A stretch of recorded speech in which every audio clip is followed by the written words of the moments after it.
Hola, soy África González Fernández, soy catedrática de Inmunología de la Universidad de Vigo y vamos a hablar de tuberculosis, la infección más mortífera y la gran olvidada.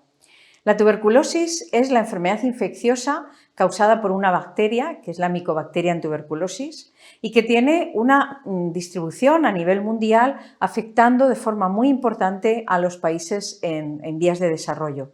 Pero se piensa que a lo largo de la historia está aproximadamente un cuarto de la población global infectada, pero solamente van a desarrollar la enfermedad entre un 10 a un 15% desarrollarán tuberculosis activa.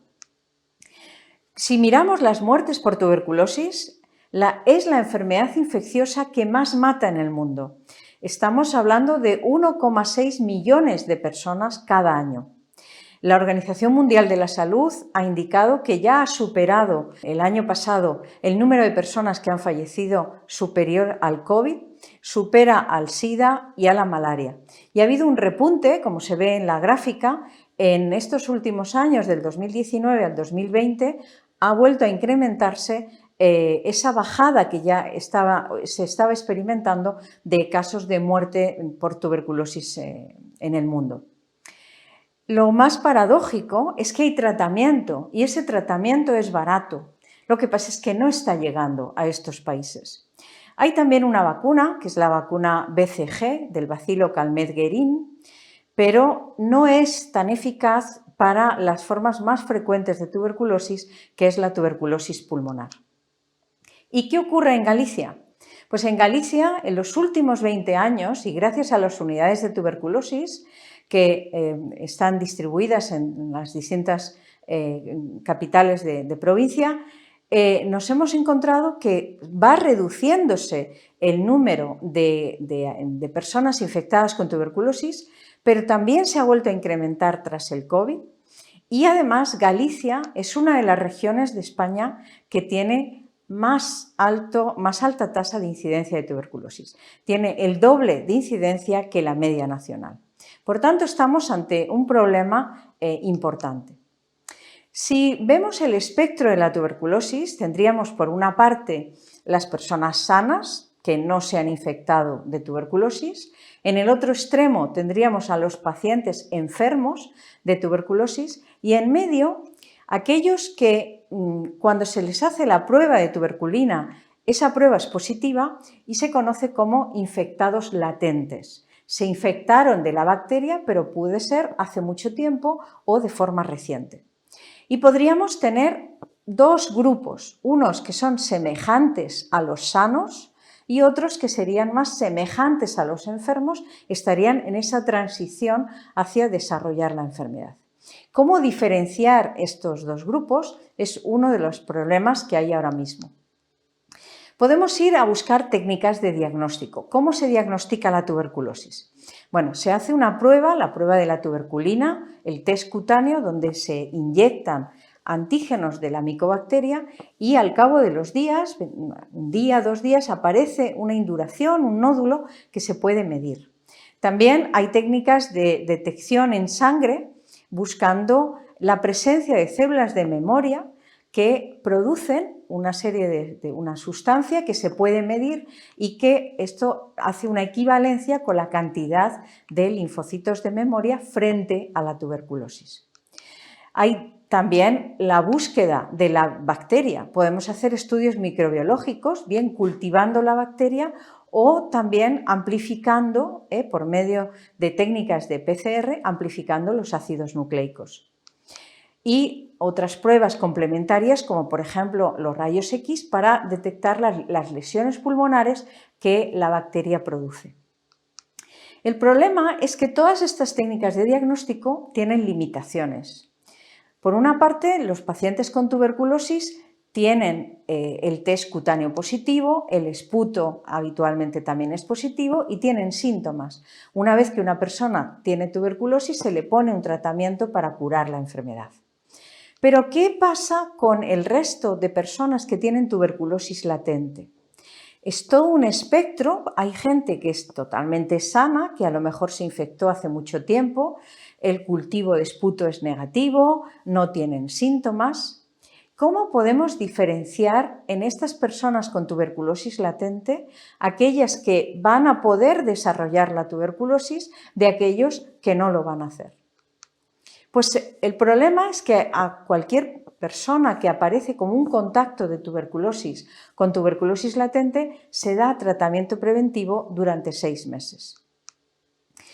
En nuestro laboratorio, y formando parte de la tesis doctoral de Olivia Martínez Esteven, pensamos cómo podíamos encontrar biomarcadores que nos pudieran ayudar a diferenciar estos latentes, los que se parecen a los sanos de aquellos que se parecen a los tuberculosos, analizando y utilizando distintas técnicas y distintas estrategias. Por una parte, identificar componentes moleculares, estudiar el sistema inmunitario y también la expresión de genes. Contamos con la suerte de poder tener una cohorte en España, en concreto la unidad de tuberculosis liderada por el doctor Luis Anibarro en Pontevedra y también una cohorte en Mozambique. Y teníamos 3 grupos, personas sanas, personas con infección latente y personas con infección tuberculosa. Con el consentimiento informado de todos ellos y también una serie de criterios de exclusión, iniciamos este estudio. Lo que vimos es que hay diferencias. Simplemente en un análisis de sangre, en un recuento de leucocitos, podemos encontrar que el ratio entre unas células y otras, como los monocitos y los linfocitos, o los neutrófilos y los linfocitos, están alterados en los pacientes con tuberculosis y que también hay cambios en las personas latentes. Cuando miramos y diferenciamos estas personas con tuberculosis latente, nos encontramos que los que se parecen a la tuberculosis tienen incrementos de poblaciones celulares, como los leucocitos, los monocitos y ese ratio entre monocitos y linfocitos. Estudiamos todo un conjunto de células, como se muestra en la tabla, y lo que identificamos fue que, sobre todo, las mayores diferencias las encontramos en las células de memoria, aquellas que vieron a la bacteria y, por tanto, somos capaces de diferenciar a aquellas personas que han desarrollado esa tuberculosis, esa infección tuberculosa, de aquellas personas que no lo han hecho. También miramos hormonas. Estas hormonas producidas por las células del sistema inmunitario se conocen como citocinas. Encontramos diferencias, como veis en la gráfica, entre unos pacientes y otros.